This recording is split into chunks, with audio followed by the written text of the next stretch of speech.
Guys, psst, it's me, Sharky. I'm Australian now, it makes more sense. Before Alex gets here and makes his excuses for Arteta, I've got to tell you guys about something. Me and the guys on the reef are raving about it. Surfshark. You heard about this thing? Amazing. It's a VPN, and if you don't know what that is by now, look it up. Come on, you got Google. But let me tell you the best things it does. VPNs, first off, encrypt your online data, so you're safe from snoopers and trackers, and you're okay to do your banking or whatever when using public Wi-Fi.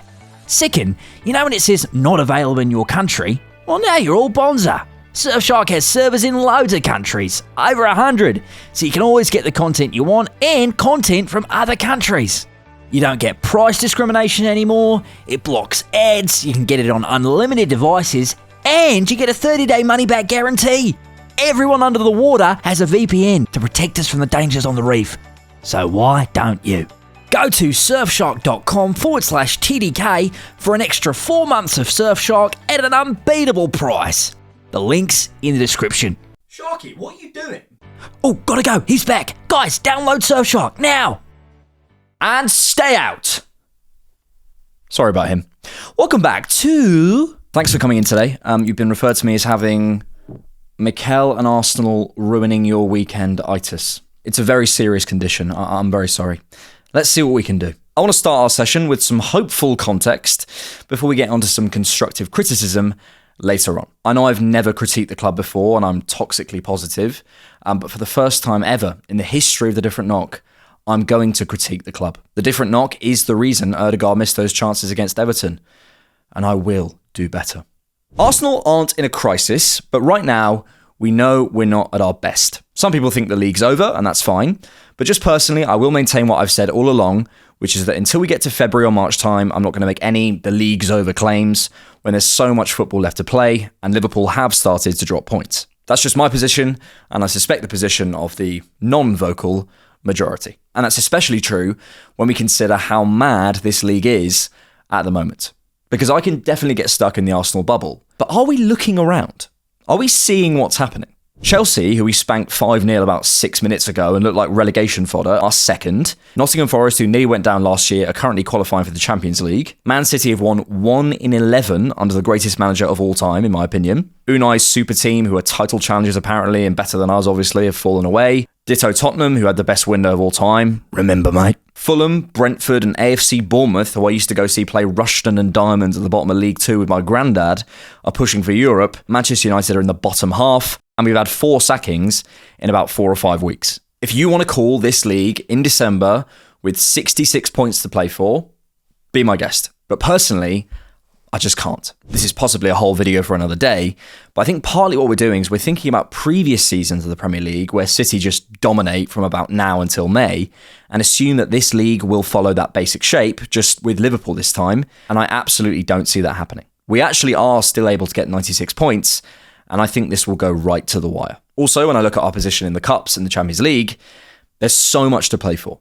That's not hopeful spin, that's just fact. And I can only speak for myself, but I think sometimes the hardest thing to do in life is to say, I don't know. And this year, I really don't know. We want to be seen to know what's happening, but while that's maybe partly for others, I think it's mostly for ourselves. We want clear, predictable outcomes and patterns in things because it makes sense of a very complicated and dangerous world, and that applies to football. But the harder thing to do is not get out of that proverbial river onto one bank or the other and sit in the cold water, as uncomfortable as it is, waiting for the information to know which way to go. The not knowing is hard and the water's cold, but in the not knowing is also opportunity. And very quickly, in unknown territory, things can look quite different if we can sort some things out. But that is a big if. So, for the first time ever on The Different Knock, let me critique the club. I was at a wedding over the weekend, so thankfully I missed the Everton game live. And of course, as it does at weddings, the matter of what I do came up a few times while chatting with people. And to those who don't like football, I do worry it can come across as a bit silly. Yeah, I make videos about Arsenal on the internet. No one asked me. No, don't know the players. No qualifications. And I know you work in like climate and sustainability and you're like trying to save the world, but what I do really matters. But on some level, fandom does. It does matter. Because of our family or friends or how it ties to special moments in our lives, whatever, football deeply matters to so many people. And it punctuates events and times in our lives. I think for some reason, probably because deep down we do know it is just a game, it almost is allowed to mean more. And that's partly why I hate when Arsenal aren't showing their best, because it just doesn't feel like the world is right. I can't just go, oh well, on to the next game. It really stays with me. You know, when you meet those people who are like into football, but it doesn't ruin their weekend.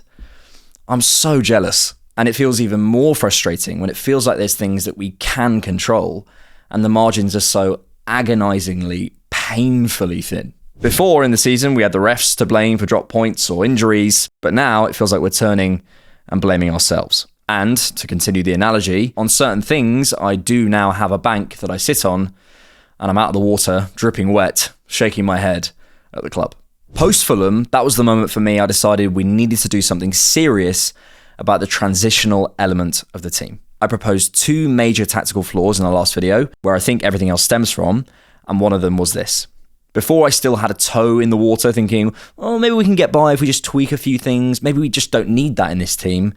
But no more. We can't be a team who almost never make use of an extremely important part of the tactics of a football match, transitions. And I think the solution lies partly in the market and partly in our coaching and approach to that at about 50-50. This is the solution to Fulham away, Villa at home, City away and Porto away last year, and now City and Fulham away this year too, among others, in my opinion. But I also proposed a second flaw, our left-hand side. And post-Everton, now is my moment of getting out of the water for needing an attacking signing at the earliest opportunity. Yes, January. I think before now, in the back of my mind, I've always thought there's a world we solve things without a signing. Maybe if we sort the left-hand side out, Martinelli can bump his numbers up. Maybe if Jesus or Sterling or whoever picks up some form, maybe something clicks, we'd be okay. Okay, a signing would be easier, but it's complicated. You focus on the one game and you go, yeah, okay, we struggled in that game, but over a wider sample, we're scoring more and more goals every season. So it's not really the problem. But now I've seen one too many Evertons with this manager and this group of players, and I think we need to do something. What I mean is, games we absolutely, on balance, should win. Enough chances, enough moments, but not enough firepower. It would also help with the other games mentioned earlier, but more pertinently, I mean games like Everton, away at Villa Park last year we should have won. West Ham at home last year. Bayern at home, I'd argue. Spurs at home last year. Probably Fulham at home too. Interesting that a lot of those are home games, but basically all games where I felt we did enough, but not enough in the final 20 metres. Rarely are Arsenal fans all united, but I sense we are becoming united over this. And if you're not, Mikel is. Mikel himself spent a lot of time in his post-Everton presser talking about the last 20 metres of the pitch. It is the hardest thing in football, but we have to put the ball in the back of the net. Are there other issues contributing to it? Balance, injuries, poor subs? Absolutely. But as an individual issue, it's there. Because when I look at how much territory, how many box entries, how many chances created, how many times I go, oh, you've got to score that, I can't help but fall more heavily down on the side of needing a player to solve it. Now, who picked those players, who signed those players, who coached those players? Yeah, Mikel's at fault. But a manager can't put the ball in the back of the net for you. He can only put you in a position where you're able to do that, and you have to take that chance. As mentioned, I think Mikel himself is starting to subtly hint that he wants a signing. And we mustn't forget, this isn't all on him. The manager can't just demand a signing and log into Josh and Stan's HSBC online banking. He's mentioned magic moments a few times recently. We know he spoke about box efficiency in the summer. He singled out Martinelli's finishing. He actually said post-Everton he can't ask for more from his players. And when asked if it was coachable, he said it was very hard. This feels like a manager who's asking for more. Could Mikel push harder internally? We'll never know. Has he made the wrong decisions at times on letting talent leave and arrive? Probably. What manager hasn't? But when looking at these numbers compared to the first 16 games of the last few seasons, our overperformance of our XG, our goals, and our shot conversion rate has slipped far more alarmingly than the amount of shots we're generating or the XG overall. And that's on the players mostly, even if Mikel needs his share of blame for it too. But along with Mikel, I'm beginning to look up as well. It's not just him. And all of this, I'm sure for you as well, for me, brings up a lot of questions about the summer. Why didn't we do something? I wanted a signing, but I still maybe thought we could get by without one, considering our attacking numbers. I was hopeful about Martinelli. When Sterling signed, I had questions, I was confused, I didn't quite know how to place the signing, but I had hope. And maybe at the time, I was right to have hope. But things play out. And I think it turns out I was wrong.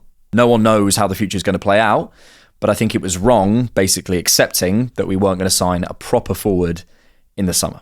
It's very easy to be smart after the fact. I have to give my opinion all the time. There's a lot of captain hindsights out there, but I was wrong. I ummed and ahed about the attacking signing, but perhaps I've overthought it. And I think I'll come back to this meme, which explains it perfectly. Sometimes the most simple solution is also the best one.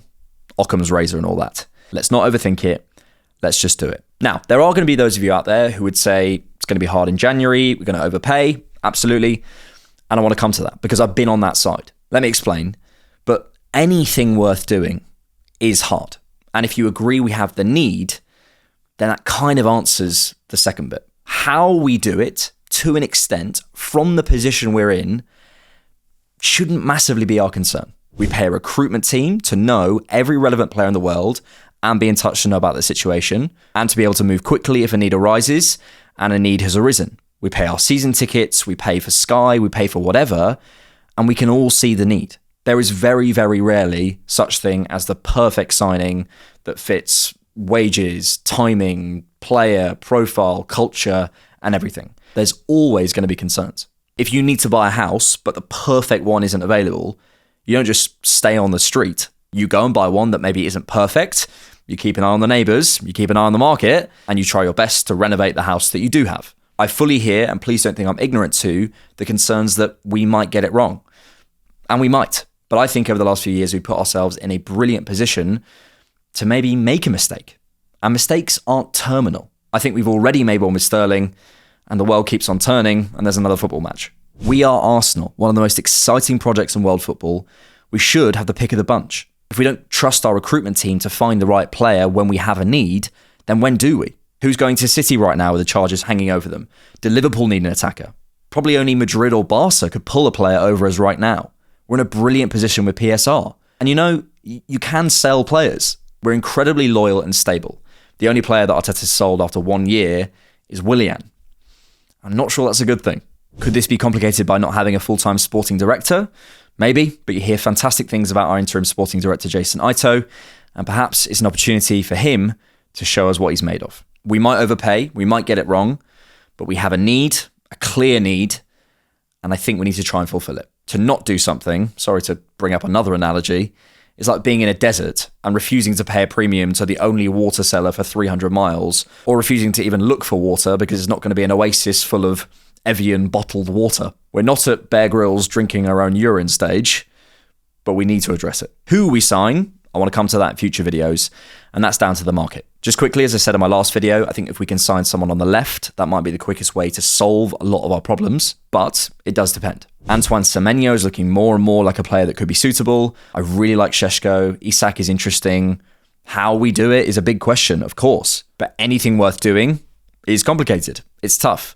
That's the league we're in. And I would go as far as saying if you don't do anything, I hate the word, but it's possibly negligence. The margins are so thin, which creates such frustration when it feels like there's things we can solve. But similarly, it creates opportunity. It actually means, theoretically, if we're this close, a small change could have a massive impact. We are so close, but it feels like we've been so close since about 2006. Those who've watched me for a long time know I'm rarely definitive. It's taken me a long time to come to this conclusion.